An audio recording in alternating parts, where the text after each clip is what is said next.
Sasa mwaka wa 1927 kwenda 28 ndipo alipojitokeza mtu anaitwa Hasanul Banna As-Saati, Misri. Huyu kwa mwalimu wa shule sehemu ya mkoa mmoja kitwa Al-Buhaira, akaanzisha chama cha Kiislamu kinaitwa Al-Ikhwan Al-Muslimin.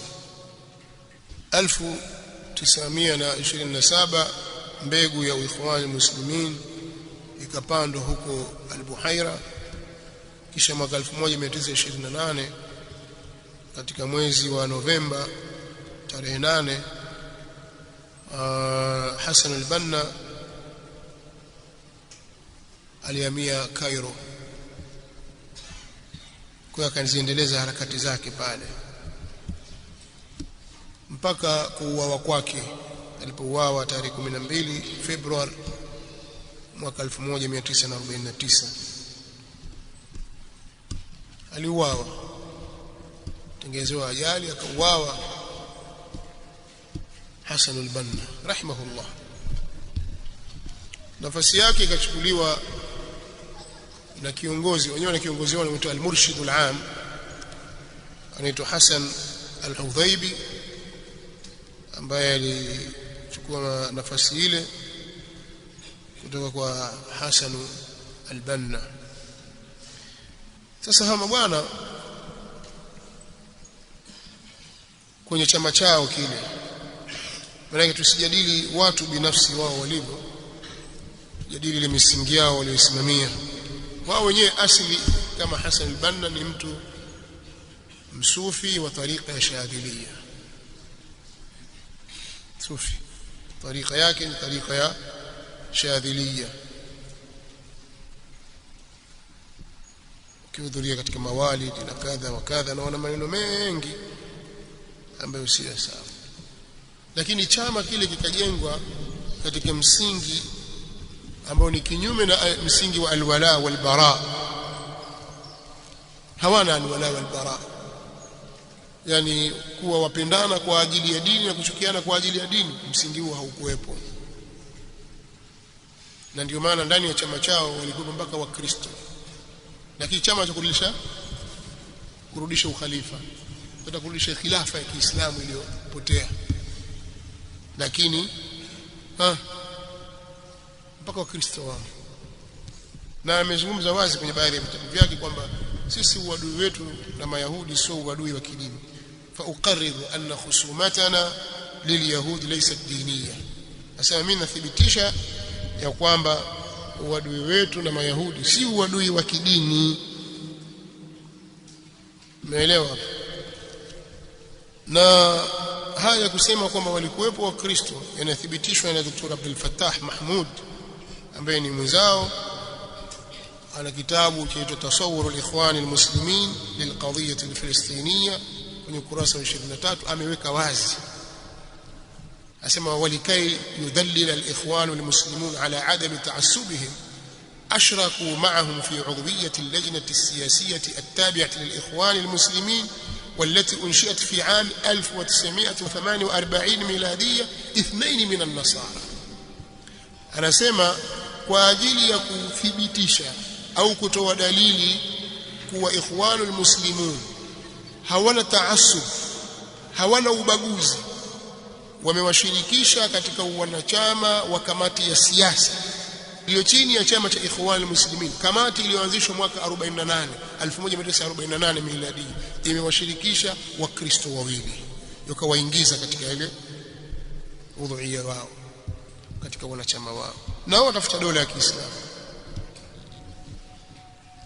watafuta dola ya Kiislamu, lakini wale wanachama wa kamati ya juu kabisa ile, kamati kuu, wako Wakristo wawili. Chama hiki kikabeba mirengo miwili mikuu. Mrengo wa Hassan al-Banna, huyu kiongozi wao wa kwanza.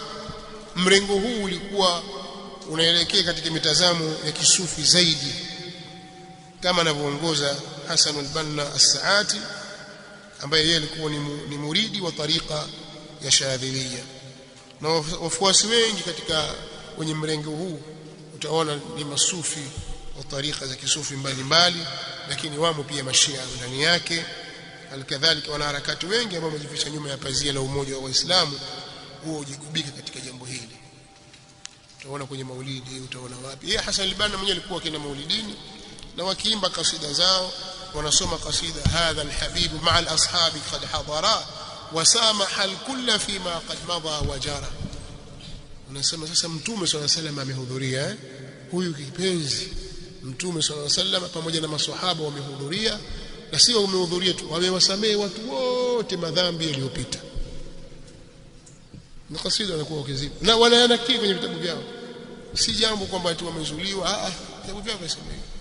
Sasa anayesamehe dhambi ni nani katika Uislamu? Waman yaghfiru dhunuba illa Allah. Kwa hiyo wako watu wa mrengo huo. Alafu kuna mrengo wa pili wa kikutubia wa mtu anaitwa Sayyid Qutb. Huyu ndiye mwanafikra wa pili katika jamaa hili, na nafasi yake nafasi namba 2. Bwana huyu alizaliwa 1906 akafariki mwaka 1966 kwa kunyongwa. Alikamatwa mwaka 54 akahukumiwa, akakaa yuko ndani mpaka mwaka 64 akaachiwa kwa sababu ya Sayyid Qutb. Huyu alikamatwa mwaka 54 kwa sababu kuna mapinduzi waliyapanga yakafeli. Yalipofeli Sayyid Qutb Ikhwan Muslimin walipanga mapinduzi ya kuipindua serikali, ndio sera yao, yakafeli yale. Yalipofeli mapinduzi yale, katika waliokamatwa ni yeye. Tangu mwaka 54 mpaka mwaka 64 rais wa Iraq Abdul Salam Arif akamuombea, mwachieni bwana. Alimwombea kwa Gamal Abdel Nasser, akaachiwa, kisha akarudishwa tena jela. Mwaka 66 akahukumiwa kunyongwa, akanyongwa rahimahullahu ta'ala. Kwa hiyo kuna mrengo wa pili.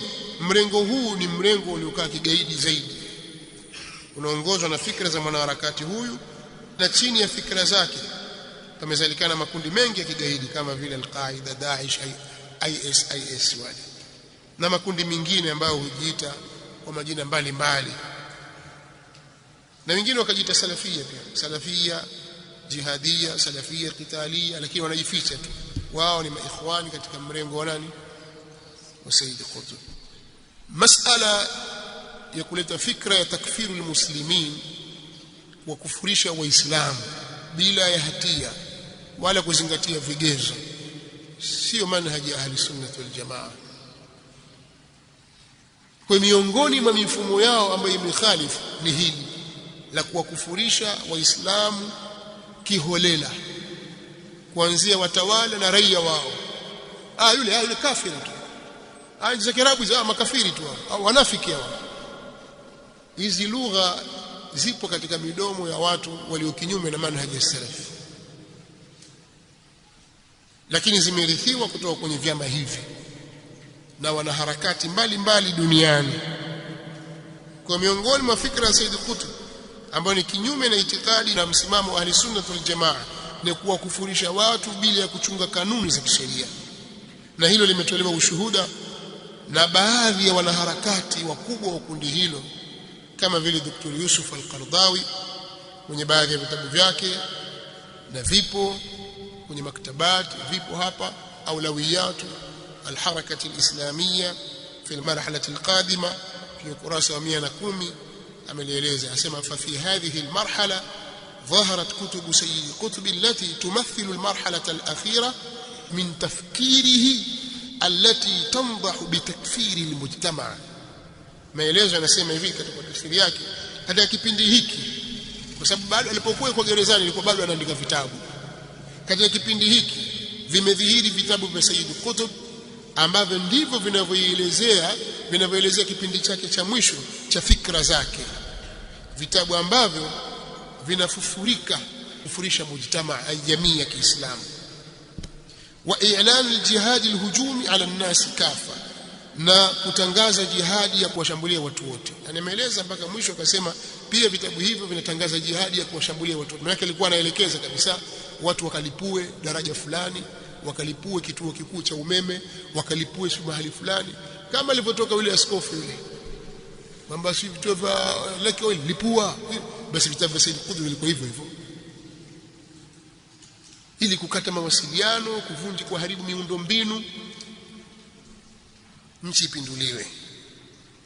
Kuna mmoja anaitwa Farid Abdul Khaliq, mmoja katika viongozi wa Ikhwan al-Muslimin, kwenye kitabu chake Al-Ikhwan al-Muslimin fi Mizan al-Haq kwenye ukurasa wa 115 pia ameyathibitisha haya kwamba fikra za kuwakufurisha watu zimeanza kwa baadhi ya vijana wa Kiikhwan katika magereza ya Qanatir mwishoni mwa miaka ya 50 na mwanzoni mwa miaka ya 60, na wao waliathirika na fikra za Said Qutb na uandishi wake wakashikamana nayo, na miongoni mwa hayo ni kuwa jamii yote imo kwenye jahilia. Nimeleta kwa Kiswahili ili kufupisha muda, lakini yako Kiarabu chake kwenye kitabu nilichokitaja. Inna nash'ata فكرة التكفير بدأت في بعض شباب الإخوان في سجن القناطر في أواخر الخمسينات وبداية الستينات، وأنهم تأثروا بفكر سيد قطب وكتاباته إلى آخر كلام.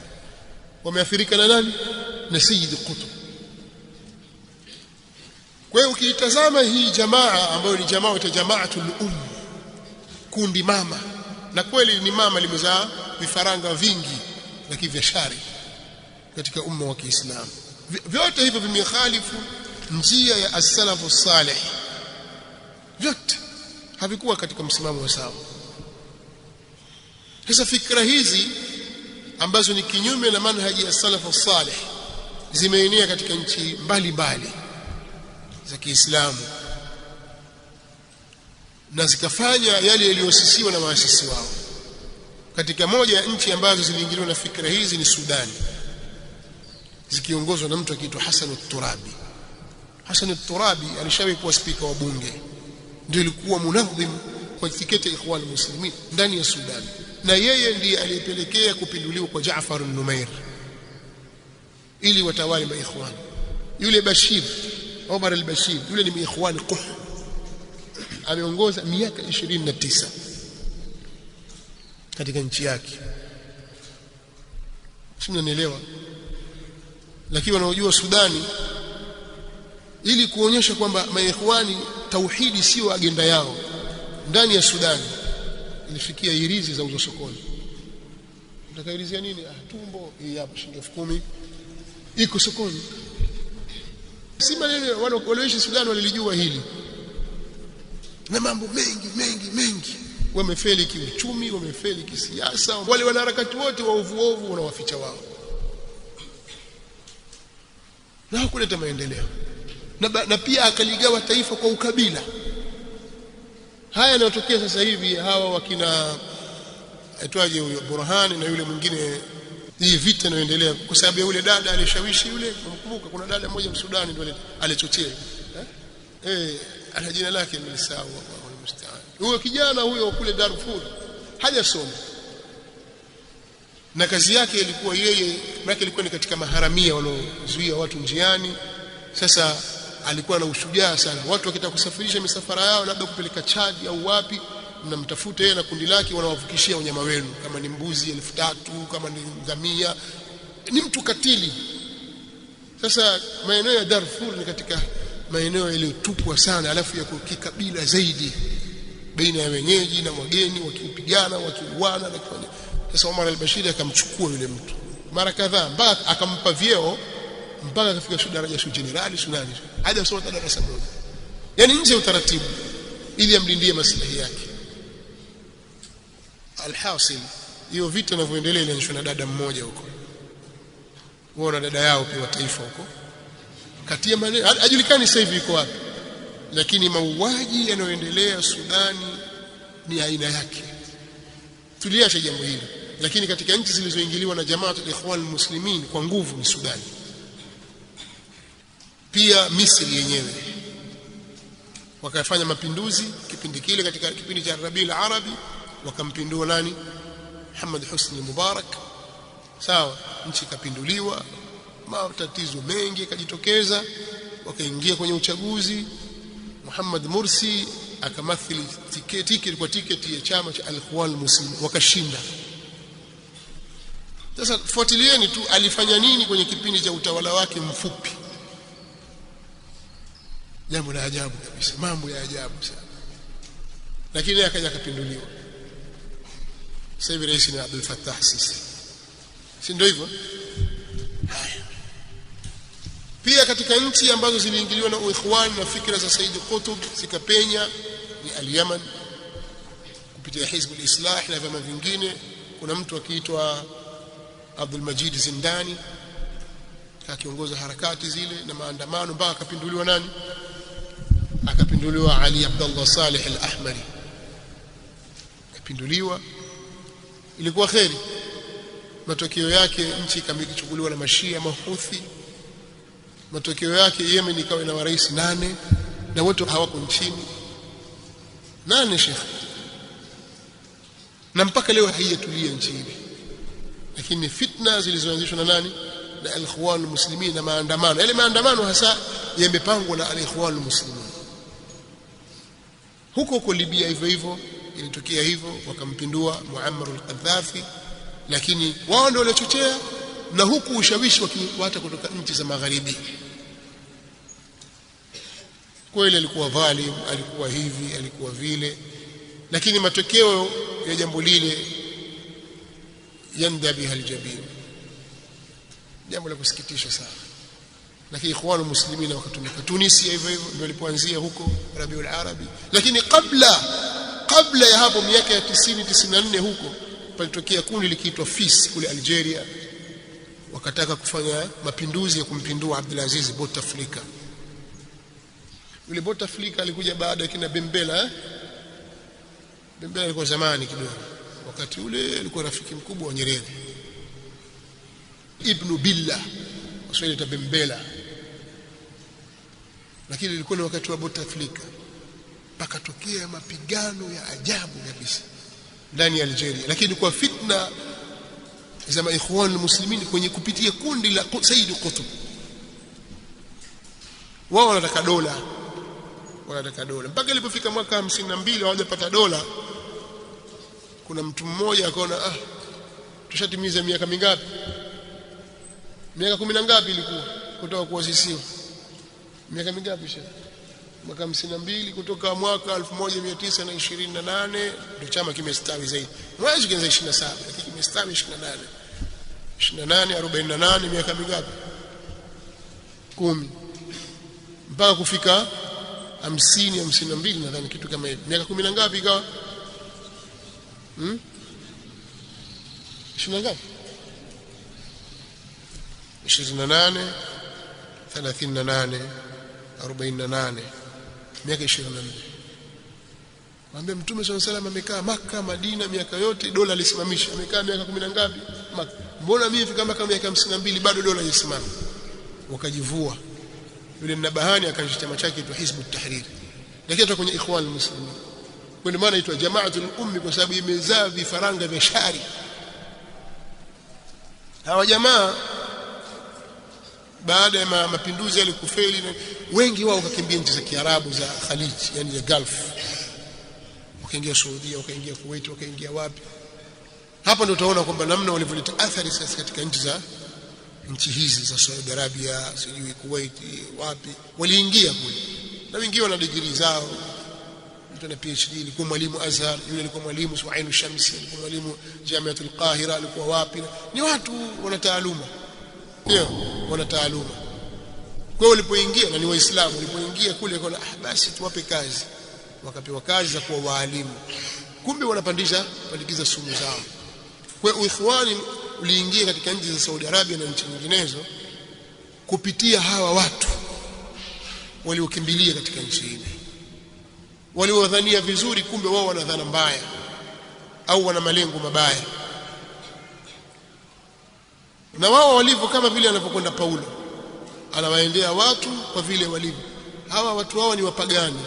Katika tabia zao wanakunywa pombe, wanacheza mziki, wanakula damu, wanakula nguruwe. Basi yeye anawahalalishia pombe, damu, mziki, nguruwe, lakini mumkubali tu Yesu. Unaona sasa? Ndivyo walivyoendea wazungu. Wanakwamba Yesu tu basi. Kwa wanakunywa pombe zao, wanakula nguruwe wao, wanakunywa damu, na sikukuu zao zile za kipagani zikakubaliwa kama hii ya Christmas. Sasa na wao walipofika kule hawa watu wa sunna wakaingia kwenye vazi la sunna, lakini ule msingi mkuu kabisa ule wakauacha vile vile, zile fikra za kuwatengua watawala na kuwatoa kwenye mamlaka ambao ni kinyume na manhaji ya salaf, wakawa wanaziasisi kidogo kidogo tangu miaka ya 70, 80, 90, ikaja kadhihiri miaka ya 90 mapandikizi yao. Sasa waliopandikiza hapo mwanzo ndio wakatokea hawa watu kina Salman al-Auda, Safar al-Hawali, sio kina nani, kina Khalid al-Rashid, hawa kina nani, wote hao wale ni maikhwani wa tariqa ya kikutubu. Mashehe wamefungwa ni hao maikhwani hao wanakusudiwa, mnanielewa? Lakini lengo lao ni kufanya mapinduzi kwenye nchi ili ulete utawala wa kiikhwani, bali hata kama wao watakosa basi waje wazungu watawale. Si kama hivyo wanakuja humu wetu kuna maikhwani wa kikafiri. Sisi tutaka Umoja wa Mataifa uingilie kati, wao ndio washike nchi, alafu sijofanya hivyo, yani wazungu waje kutawala tena. Umeelewa? Fikra zao zinafanana vile vile, kwa sababu malengo yao wao ni viti. Hawana haja kwamba huku nyinyi mwabudu makaburi, sio wao hawazingatii hilo. Watu katana vipi? Wao hawazingatii, wao watakachama kishike hatamu ili wao wanufaike, na hakuna mahali popote pale waliposhika hatamu wakanufaika, umma ukanufaika wa Kiislamu na jambo lao likawa zuri, mambo yote yaliharibika. Sasa hizi fitna nyingi unazoziona wanaoitwa wanaharakati wengi humu katika nchi yetu humu ni watu wamepandikizwa na fikra za kiikhwani muslimin. Na maikhwani walikuja hapa Tanzania, chuo kikuu cha Dar es Salaam na sehemu tofauti tofauti, sitaki kuwataja majina yao, baadhi yao itakuja huko mbeleni, lakini wakasomesha fikra za kiikhwani, wakatengeneza vijana wenye fikra za kiikhwani ambazo ni fikra zilizo kinyume na manhaji sahihi ya Mtume Muhammad sallallahu alaihi wasallam. Ndio hizi harakati mnaziona, kuna harakati hao na harakati, na hawa watu wanaojiita kwamba sisi jamaa wa Ansari Sunna, wale wote wameathirika na fikra za kiikhwani. Kuna mahali wanaungana, utawafahamu wao kupitia maneno yao. Wanasemaje kuhusu ulama wa Kiislamu, wanafasemaje kuhusu nchi za Kiislamu, wanasemaje kuhusu watawala, misimamo yao ni ipi kuhusu maandamano na vyama vya kisiasa, mirengo yao ikoje, utawasikia tu. Utaona hili wanalikubali, hili wanalikataa, wanakubali, lakini yote hayo ima wanayokubali au kuyakataa utakuta yako kinyume na manhaji ya salafu salih. Sasa Uislamu hauwezi kupata nguvu kwa njia hizo, hauwezi kupata nguvu kupitia vyama hivyo. Uislamu hauwezi kurudi ukasimama kupitia, lazima tuangalie tumejikungwa wapi na sababu ipi, ili tuweze kutafuta tiba sasa ya pale tulipokosea. Hili ndio tatizo, tulitibu tatizo liondoke, lakini tusitaki kufunika. Sasa moja katika njia ya kuleta afya katika umma wa Kiislamu na kurudisha katika umoja wake na nguvu yake, sisi ikae mbele yetu kauli yake Allah subhanahu wa ta'ala, inna Allah la yughayyiru ma biqaumin hatta yughayyiru ma bi anfusihim wa idha arada Allah biqaumin su'an fala maradda lahu wama lahum min dunihi min wali. Aya 11 sura Ar-Ra'd. Allah subhanahu wa ta'ala hata yabadilisha mambo yaliyowasibu na kuwapata watu mpaka watu wenyewe wabadilike kwa nafsi zao, ndani ya nafsi zao. Na Allah subhanahu wa ta'ala akiwa amekusudia kuadhibu kaumu yoyote, basi adhabu hiyo hakuna wa kuirudisha. Hakuna anaweza kuzuia kwamba sasa tujenga kinga ya kuzuia adhabu, ikija itapiga hapa itarudi. Hakuna jeshi linaweza kuzuia adhabu ya Allah subhanahu wa ta'ala. Wa idha arada Allah biqaumin su'an, ay su'an bana adhaban, fala maradda lahu wama lahum min dunihi min wali, na hawana wao mtetezi asiyekuwa yeye Allah subhanahu wa ta'ala. Kwa hiyo hili jambo lazima tuliweke mbele katika macho yetu, na jambo hili likae katika nyoyo zetu, na ndiyo iwe agenda yetu kuu ya kuleta mabadiliko. Na mabadiliko yenyewe yanaanza kwenye nyoyo. nyoyo kwanza. Idha salahat salaha aljasad kulluhu wa idha fasadat fasada aljasad kulluhu ala wa hiya alqalb. Ala wa hiya alqalb. Lazima tuzitengeneze nyoyo. Nyoyo zitatengenezwa vipi? Kwa kujaza misimamo tu? La. Mabadiliko ya kwanza kabisa ni ilmu. Tena ilmu sahihi. Sisi tukitaka kuleta mabadiliko na mapinduzi ya kifikra na kimsimamo katika nchi na katika mataifa, kitaifa na kimataifa, ni lazima ilmu sahihi ya dini itawale katika nyumba zetu, katika miji yetu, katika akili zetu na kila kitu chetu. Ilmu sahihi. Innamal ilmu bitta'allum. Na elimu inapatikana kwa kusoma, kwa kujifunza. Kwa hiyo kwa munasaba wa hili, mimi pia nawapongeza sana kuwa nyinyi mmeacha shughuli zenu na mambo yenu. Sijui mnaelewa jambo hili ukubwa wake, au pengine mnaweza wacha nikaangalie kwani kuna nini kule. Lakini jambo mliloliamua ni kubwa mno, sio jambo la kulidharau. Na ndio maana sisi tumesimama kwenye agenda hii, elimu sahihi. Elimu sahihi kwanza. Mtume swalla sallam pia aliambiwa hivyo hivyo, acha hii iqra, soma. Pia aliambiwa fa'lam annahu la ilaha illa Allah. Soma, jua kwanza. Kwa hiyo ilmu ni kitu cha mwanzo kabisa kinachoweza kuleta mabadiliko ya fikra. Wewe ukitaka kuleta mapinduzi ya kifikra katika sehemu yoyote, cheza na ule mtaala wa kielimu kwa wale watu. Fikra yako itaingia. Walipotaka kuleta siasa za ujamaa, wakaingiza ujamaa kwenye mfumo wa elimu. Nchi zilizotaka kuleta ubepari, waliingiza ubepari katika sera zao na taratibu zao za elimu. Wanataka kuleta demokrasia katika nchi zao, waliingiza somo hilo la siasa na mambo ya demokrasia katika nchi zao.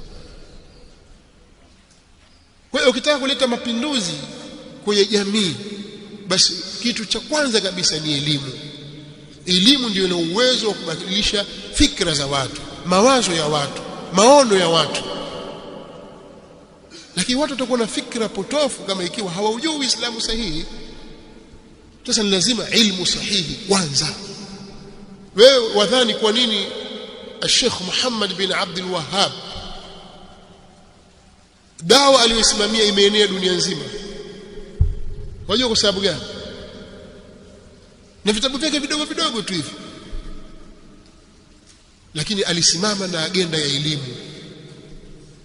Leo nenda China, nenda Taiwan, nenda kusini mwa Afrika, nenda huko Latin America, nenda Amerika kaskazini, nenda Europe, utamsikia kuna mtu aitwa Muhammad bin Abdul Wahhab anatajwa. Utasema aliishi zama za maswahaba, au utasema bado yuko hai. Lakini mtu ameshaondoka siku nyingi duniani. Lakini alisimama na agenda ya elimu, kuhakikisha kwanza elimu sahihi inafika kwa watu. Na hili amelisema kwenye kitabu chake Al-Usul Thalatha. Lakini jambo la pili la msingi kabisa ni kuyatekeleza tunayojifunza kwa vitendo. Sasa ilmu itakufundisha wewe ni nani Mola wako na umwabudu vipi. Ni nani mtume wako Muhammad sallallahu alaihi wasallam na haki zake ni zipi unatakiwa wewe umtekelezee. Elimu itakufundisha dini yako ni ipi, utatekeleza Uislamu wako kwa dalili zipi, kwa hoja zipi. Si masala ya kufuata tu. Kwa jambo la kwanza baada ya elimu, la pili linalofuatia ni amali, kuutabikisha na kuufanyia kazi Uislamu kwa kadiri ya uwezo. Sasa kila Muislamu leo, mathalan watokee Waislamu katika umma wa Kiislamu hapa Tanzania, mathalan nchi yenye karibu watu milioni 60, Waislamu wamevuka zaidi ya nusu ya hao. Wangekuwa Waislamu milioni 10 tu wameuelewa Uislamu na wakawa wanaufanyia kazi, wanautabikisha Uislamu, hali yake ingekuwaje? Lakini watu wako mbali. Tatizo nini? Elimu. Hawajui dini yao. Sasa ni lazima sisi tuisome ilmu kisha tuifanyie kazi. Nazungumza kwa munasaba wa hayo kwa sababu hapa ndio kwenye mabadiliko ya kwanza ni elimu, pili ni sisi wakati tunasoma yale tunayojifunza tuyaingize kwenye matendo, imani zetu, itikadi zetu, ibada zetu, tabia zetu na mienendo yetu, miamala yetu na watu. Lazima huwezi kukamilika kwa 100% kwamba wewe sasa umekuwa ni mtu 100% uko sawa kabisa, perfect kabisa, hauna shida, la. Lakini tunazungumza kwa kiwango cha kujitahidi, vuka uende mbele. Lakini kitu cha tatu cha msingi sana baada ya ilmu kisha amali kisha da'wa, lazima sisi tuwe ni walinganizi. Wewe unapokaa mahali popote, uko kwenye kazi, wewe ni bosi mahali fulani, wewe ni afisa mahali fulani, wewe ni kiongozi mahali fulani, hebu tumia busara yako na hikima yako kuhakikisha unaupitisha Uislamu wako. Sio kwamba wambagua mtu, msaidie da'wa imfikie kwa muamala mzuri, kwa maneno mazuri, kwa ulinganizi mzuri, mfikishie. Huyo pengine asiweze kuja msikitini kuswali wala asisikilize mawaidha ya shekhe wala fulani, lakini wewe rafiki yake aweza kusikiliza, lakini akuone kwamba wewe mwenyewe uko katika hali nzuri, huna stress kama alizonazo yeye, huna tabia mbaya kama yeye, umebadilika, umekuwaje wewe? Nilikwenda semina bwana siku 10 nimejifunza mimi. Tabia zako zimekuwa nzuri, mwenendo wako mzuri, ni mtu mkweli, sio mtapeli, sio mdanganyifu. Dawa ina njia nyingi za kufanya. Leo wakaa na mtu nyumbani kwako au jirani yako, mtu akusikiliza na kuheshimu, fundi wako miaka, hata kumwambia bwana hebu silimu basi, Uislamu uko hivi, washindwa. Wewe ona sawa, wewe sawa na yeye sawa. Dhulma hiyo unaifanya. Lazima uwe mchangamfu katika da'wa. Watu wa shari wanabidii kwenye shari yao. Sisi kwa nini tunakosa ghera na bidii katika jambo letu la dini? Na Uislamu ni dini nzuri, yaelezeka yani. Uislamu ni dini inayoweza kuelezeka mahali popote, mtu akakuelewa. Kwa hii nukta ya tatu hii, kila nukta moja ninayohitaji hapa ni muhadhara. Mimi nazitaja kwa ujumla tu. Nazungumza hatua za mabadiliko. Lakini yote haya matatu niliyotaja yatabebwa na jambo moja. Nalo ni jambo la 4 ni as-sabr ala al-adha. Wewe unajua katika swala la elimu kunahitaji uvumilivu, kunahitaji subra. Nyinyi mmeona wenyewe hapa. Sasa wewe ukaa siku 10, leo si siku ya 8, tayari ushachoka. Unaweza kwa miaka 10 wasoma tu. Kwa hivi wasoma na bado unataka kusoma. Wewe Abu Daudi miaka mingapi? Simama hapo. Eleza una miaka, mimi sijui una miaka mingapi. Kila hapo mwaka wangapi? Miaka mingapi? 11. Alikuja mtoto mdogo amekuja, yuko hapa anasoma, hana mke, yuko hapa ndani. Sasa hivi ana 4. Yuko hapa. Una miaka ngapi? Kama Mnaelewa? Watu wanafanya subra katika ilmu. Sio jambo dogo. Sikumpanga. Sio kama leo nimempanga utakaa pale mbele tumetokea. Ukimsomesha mwingine hivyo hivyo. Jazakallahu khair, kwa sababu yuko hapa na ni mwalimu, ni khatibu, anatoka da'wa, lakini ni mwalimu, yuko hapa na ana muda yuko hapa. Kwa hiyo ilmu inataka subra. Hata kuyafanyia kazi tunayosema sio jambo dogo. Hasa ukiwa ushazoea tabia fulani, mwenendo fulani, kugeuka sio jambo dogo, ni jambo kubwa, linataka subra. Tumeelewana? Lakini pia ulinganizi unahitaji subra, kwa sababu unaweza kumlingania mtu akakujibu vibaya. Usilipize kisasi, usiwe ni mtu wa chuki na makasiriko, tulia. Lakini yote haya ni sisi tunataka kuleta mabadiliko katika jamii yetu, lakini tunashindwa sisi kusimamia familia zetu, wake zetu na watoto wetu. Kwa nini tunashindwa? Na ndio mabadiliko yanapoanzia hapo, ndugu jamaa. Alafu unapomlingania baba mama, sio kama unavyomlingania mtu mwingine. Baba na mama ni kitu kingine kabisa. Kwanza yeye hakuamini wewe kwamba wewe wajua au wajua dini, haamini hivyo, unaona wewe bado mtoto mdogo. Sasa usilazimishe, aweza kaja mtu mwingine pembeni huko mjinga tu akamsikiliza, lakini wewe utaniambia nini? Nimekuzaa juzi tu hapa. Lazima uwe mpole kwake, uwe na subra kwake, uombe dua, umuombe kwa Allah subhanahu wa ta'ala. Wazazi lazima wakubwa, lakini nataka ukisema kwamba ili tuelete mafanikio katika umma wa Kiislamu, tuujenge umma ulio sawa sawa wenye mshikamano, ni lazima hatua za mabadiliko zifuatwe. Tubadilike na tusaidiane katika haya mabadiliko, kwa kunasihiana, kwa kushauriana, kwa kupongezana, kwa kuambiana maneno ya sawa sawa ya upole, ya hikma, ya kurekebishana. Lazima haya mambo yapatikane.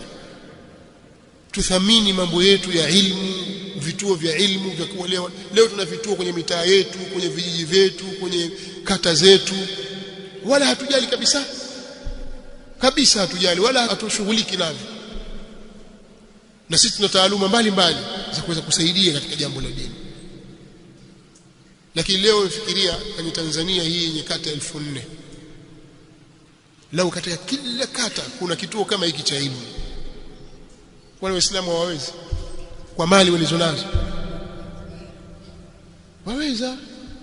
Kila kata pakawa pana kituo cha ilmu na kuna mwalimu anawasomesha watu dini katika misingi ya sawa sawa, sio kuwapotezea watu muda, la, wakahifadhi Qur'ani, wakasomeshwa tauhidi, wakasomeshwa sira ya Mtume Muhammad sallallahu alaihi wasallam, wakafundishwa fiqh ya Kiislamu, wakapewa mafunzo ya dini ya sawa sawa ya kujitambua na maadili mema.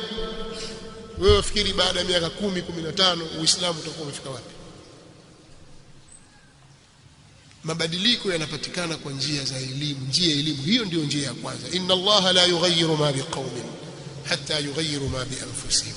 Na huo ndio ujumbe wa mitume, na wao ndio maana wakao wanaanza na tauhid, kwa sababu tauhid itambadilisha mtu.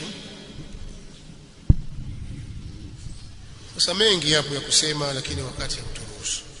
Jamaa hao waliofeli kwenye misimamo yao na makundi yao wamefeli kwa sababu wameacha njia ya salafus salih.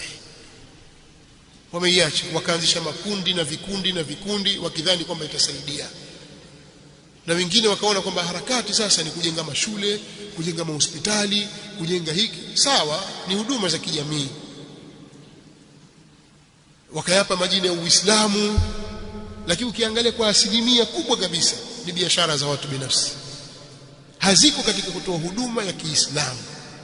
Kwa asilimia kubwa, sisemi zote, kwa asilimia kubwa ni biashara tu za watu binafsi. Sio kama Muislamu akienda pale atasoma bure, akitoka pale atajua Qur'ani sawa sawa, atakuwa shekhi. Uongo hapo, ni kudanganyana tu. Simenielewa? Watu wanatafuta ni ufaulu wa skuli, amefaulu kiasi gani na nini, ili shule itangae zaidi, mapato yaje zaidi. Hayo ndio mambo yaliyopo. Sasa hatuwezi kula dunia kwa jina la Uislamu kwa kiasi hicho tukakaa kimya. Haiwezekani. Waltumisati dunya bi'amali al-akhirah au tufuqiha li ghairi ad-din. Katika mambo mabaya kabisa itakapofikia watu wajifunza dini si kwa ajili ya dini, au ikatafutwa dunia kwa jina la akhirah. Hiyo ni hali mbaya sana, na hiyo itakana tuiondoe sisi, turudi katika mstari wa sawa sawa. Mabadiliko ni kitu muhimu, lazima tubadilike, tujitambue katika Uislamu wetu, tusome Uislamu wetu vizuri, tuache na mambo haya yasiyomridhisha Allah, ashirki, mambo ya shirkiyat, mambo ya bid'a, mambo ya fiski na fujuri na mingineyo. Turudi katika njia sawa sawa. Nadhani tukienda katika utaratibu huu, bila shaka nusra ya Allah subhanahu wa ta'ala itakuja. Wala yansuranna Allahu man yansuruhu, wala yansuranna Allahu man yansuruhu. Vizuri nikiishia hapa. Kama kuna maswali machache labda, manake nimejaribu kuvuta maswali mengi kisema nitajibu baadaye. Sasa pengine labda mengine yamejibika. Nasallallahu lana wa lakum at-tawfiq was-sadad. Nasema kwa ulivyoeleza ikhwan Tanzania ndio kama kina Sheikh Ilunga. Naam, Allah amrehemu, lakini wao ni katika hao na katika, kwa kuwa pia maikhwani wao elimu sio katika agenda zao, elimu ya dini. Mtu yoyote anayeweza kusimama akasema basi atapewa kipaumbele kwa sababu kasoma skuli, anaweza kuzungumza Kiingereza kidogo, maneno akazungumza katika Kiingereza, basi akishasema kwa jina la Uislamu kashakuwa shekhi. Yani aziheshimiwe zile nafasi kabisa. Mtu anaweza kusimama asihitaji aya hata moja au hajui kusoma Qur'an, shekhi kapita. Kwa nini? Kwa sababu azungumza kuwatetea Waislamu. Uislamu uende namna hiyo. Uislamu utaka ilmu. Sasa ikhwanu muslimin si katika sera zao hizo. Wako wengi, sio yeye, lakini yeye ni katika hao. Ndio maana mara nyingi washambulia pia ahli sunna na masalafi na vitu kama hivi. Na kutaja habari nyingi ambazo zilikuwa sio za sawa. Allah msamehe makosa yake. Nasema, je, inajuzu kwenda kwa kuhani mshirikina kuchukua dawa au kupata tiba japo kwa dharura? Najibu kwa maneno ya Mtume صلى الله عليه وسلم aliposema, man ata arrafan au kahina fasaddaqahu bima yaqul faqad kafara bima unzila ala Muhammad sallallahu alaihi wasallam. Yoyote atakayemwendea kuhani, mpiga ramli au kuhani, akamsadikisha anayosema, basi huyo amekufuru yale yaliyoteremshwa kwa Mtume Muhammad sallallahu alaihi wasallam. Kwa maana haifai kumwendea kuhani, haifai kumwendea mpiga ramli, haifai. Sawa. Wa an tastaqsimu bil azlam, mikatazo kwenye Qur'an katika vitu vilivyoharamishwa kwenye aya 3 ya sura al-Maida, hurrimat alaykumul maytatu wad-damu wa lahmul khinziri wama uhilla bihi lighayri Allahi wal munkhaniqatu wal mawqudatu wal mutaraddiyatu wan natihatu wama akala as-sab'u illa ma dhakkaytum wama dhubiha 'ala an-nusubi wa an tastaqsimu bil azlam dhalikum fisqun اليوم يئس الذين كفروا من دينكم فلا تخشوهم واخشون اليوم أكملت لكم دينكم. Imesomwa leo aya hii katika mimbari hapa. Kwa moja katika mambo yaliyoharamishwa ni al-istiqsam bil azlam, kupiga ramli. Kupiga ramli haifai, na ni katika mambo yenye kuulimaza umma na kuhudumaza umma wa Kiislamu. Watu kufanya mambo ya kishirikina, mambo ya kichawi na ya kiganga haifai. Tiba, mbona tupewa aspirini hizo na nini? Haifai kwenda. Mtume ashasema hii haifai, ni haramu. Qur'ani inasema haifai. Haifai kumwendea kumpiga ramli. Huyo anauliza kwa nini katika miji yetu wanaoitwa mahizbi ni ansari sunna na sio masufi na mapote mengine? Nimeeleza hapa. Usufi, wajua katika jarhi wa taadil, mtu anaweza akawa ana sifa 2 au 3. Moja sifa nyepesi, nyingine ya kati na kati, nyingine nzito. Watu wa jarhi wanampa ile nzito ile. Sawa, pengine huyu ni mudallis lakini pia anasahau sana, lakini ni kadhab. Sisi tunasema ni kadhab. Hiyo itamtosha, itamweka kwenye daraja ile inayostahili zaidi. Umeelewa? Sasa nikasema huyu mathalan ni hizbi kwa kuwa ni mtu wa vyama, lakini kafir. Tutosheka tu hizbi kafir kwa kuwa ni Mkristo au nani, kafir, mpagani. Haina haja kusema hizbi, sema tu kafir. Mtu mubtadi' sufi kuburi, mpe wasifu wake wa sufi baada ya kusema hizbi. Sawa? Kwa ndio maana mara nyingi majamaa wa jamaa wa Ansar Sunna na wengineo tuwapa jina la hizbi kwa wale wanaostahili kwenye hizbi ya wao, ambao kuna mambo mengi yanatofautiana, na kubwa zaidi ni mahali pa kurudi kwa wanaozuoni, msimamo wao dhidi ya wanaozuoni walisimama katika haki na msimamo wao dhidi ya wanaozuoni wa batil. Hii ni moja katika sababu za msingi au sababu 2 za msingi. Tunaona wao dhidi ya wanaozuoni walisimama katika haki ni maadui, na wanawatetea wanaozuoni wa batil. Wachilia mbali mambo ya wala dhaif, yani mambo ya kupendana kwa sababu ya jumuiya na taasisi na kuchukiana kwa sababu hizo, uadui na nini. Haya mambo tumeishi nayo sisi, sio kwamba tuliambiwa. Ni mambo yalikuwepo na tulikuwa tuishi nayo, na sijui kama wameacha mpaka sasa. Vita kwa sababu ya taasisi na taasisi, hakuna kitu kingine. Hao wasema watetea sunna na watetea sunna, lakini vita baina yao kwa sababu ya taasisi zao ni mambo tuliishi nao tukayaona na kuyashuhudia, na mingine watu wakaingilia kuyasuluhisha, sababu ni taasisi zao. Ndio hizbi wenyewe, huo ndio hizbi wenyewe. hakuna kitu kingine. Kwa watu walioishi Arusha, Kilimanjaro, baina ya wale jamaa wa Ansar Sunna wa Majengo na wale Kandahari, wanayajua haya, wanayajua. Mfano tu kama huu, kama hawa watu wa Kandahari, hawa wale Kilombero, hawa watu wa Majengo, ule mgawanyiko wao, sababu ni nini? Hakuna sababu yote, zile taasisi zao ndio ule uhisibia tunaozungumza pale. Sasa tukisema basi tuwe tuungane, lakini nyoyo zao zinatokota kwamba hawako pamoja. Tahsabuhum jami'an wa qulubuhum shatta, dhalika bi annahum qaumun la yaqilun. Sawa. Sasa sisi hatuwazulii katika hilo, msimkaona kwamba tuwazulie uongo. Ni mambo yapo tuliishi nayo, ilikwenda namna hiyo, na sisi tuliyakemea, lakini wao hakutaka kuyasikia hivyo. Wakawa wamesimama kiuadui zaidi kuipiga vita da'wa salafia, wakiachilia mbali haya mambo ya kuwatusi wanawazuoni. Nasema nimesikia wamesema Said Qutb rahimahullah, sijaelewa. Je, ukimtaja mtu muovu anajinasibisha na Uislamu inafaa kumtaja kusema rahimahullah? Naam, nafaa kusema rahimahullah, faa, sababu sisi hatumkufurishi kwamba yeye ni kafir au la ukadha, lakini manhaji yake na njia yake ni mbaya, lazima tuhitaji kwa ubaya. Yale masala kusema udhkuru mahasina mautakum wa kufu amma sawihim, tajeni mema ya maiti zenu na jizuieni kutaja maovu yao.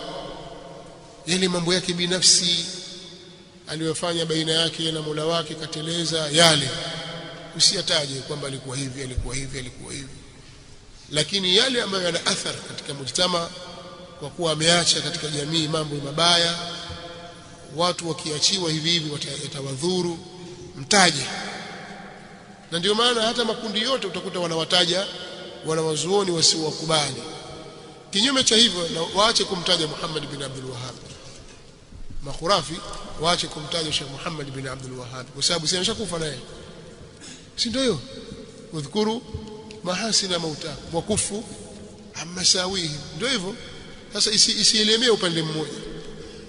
Sisi tuna mizani yetu ni kwamba mtu atakayeacha jambo baya, kamsome Ibn Kathir katika al-Bidayah wa an-Nihaya, amewataja baadhi ya watu akasema huyu sisi tunamtaja kwa sababu ya uovu alioufanya, ili vizazi vije vitambue juu ya uovu wa mtu huyu, wakome kufanya mambo kama haya, kwa sababu na wao watatajwa kwa maovu yao. Huo ndio utaratibu wa Kiislamu. Huo ndio utaratibu wa Kiislamu. Mtu anapofanya jambo ovu, sharia yake ikaenea katika jamii, fikra yake mbaya ikaenea katika jamii, atakiwa atajwe, abainishwe. Lakini kama ni makosa baina yake na Mola wake, ameteleza, huyo mstiri, usimtaje. Hilo ni dhambi yake, istiri. Hata wewe mwenyewe pia jistiri, usije ukasema mbele za watu, mimi bwana nimefanya hivi na hivi na vile. Usifanye hivyo, utakuwa umekwenda kinyume, umeivunja sitra aliyoweka Allah subhanahu wa ta'ala kwako. Simaiz bin Malik akuja kwa Mtume sallallahu alaihi wasallam, anambia Rasulullah, mimi nimezini, nitaharishe. Anambia jisitiri, ashakustiri Allah subhanahu wa ta'ala. Allah ashakustiri, ya nini kusema maneno haya? Mtume sallallahu alaihi wasallam anakataa, na ndio anaweka msingi huo. Haya ni mambo yako binafsi baina yako wewe na Mola wako. Sahaba Maiz ibn Malik alipokariri hili mpaka ushahidi ulipotimia, aliamrisha apigwe mawe mpaka afi, akapigwa mawe mpaka akafa. Lakini aliamrishwa ajistiri. Kwa usitangaze maovu yako wala maovu ya watu, maovu yako uliyofanya wala ya watu, usifanye namna hiyo, ila lile ambalo lina madhara katika umma wa Kiislamu, kwa kuwa ni fikra chafu, kwa kuwa ni jambo la upotofu, libainishwe na abainishwe msemaji wake. Na kama ikiwa ndio msimamo wake na ndio misingi yake, sasa amelivaa jambo hili, mtaje, na mtaje kwa ubaya. Hiyo itakuwa ni thawabu hizo utapata. Na nimesema maneno ya Sheikh al-Islam Ibn Taymiyyah, ile jambo la kwenda kwa kuhani. Baadhi ya ikhwa wameleta kwamba kuna shekhe walimsikia akisema kwenda kwa kuhani kwa ajili ya kuchukua dawa kama dawa, yani si malengo ya kupiga ramli au la. Na Usikie shehe nani? Hawajamtaja. Ila wanadai kwamba shekha kama isimamia hilo kwamba kwenda kwa ajili ya kuchukua dawa kama dawa la basa. Ndio nikawashauri waandike swali hili. Lakini hadithi nyingine imekuja, man ata arrafan au kahina fasalahu an shay'in, akamuuliza kitu chochote, haifai maadamu ni kuhani au arraf, ni kulitangaza jambo lake, kwa sababu akamuuliza kitu chochote. Ukimuuliza kitu chochote, swala yako hitakubaliwa siku 40. Lam tuqbal lahu salatuhu 40 laila, swala ikubaliwi. Lakini ukimsadikisha umeyakufuru ile teremsho kwa Mtume Muhammad sallallahu alaihi wasallam. Sallallahu aalam, pengine elimu ni pana, tuambiwa sasa nimekwenda kuchukua dawa, sikumuuliza, nilifika pale nikachukua nikaondoka. Lakini kuna kutangaza kazi yake. بس يتوشى سبحانك اللهم وبحمدك وأشهد أن لا إله إلا أنت أستغفرك وأتوب إليك. بارك الله فيكم.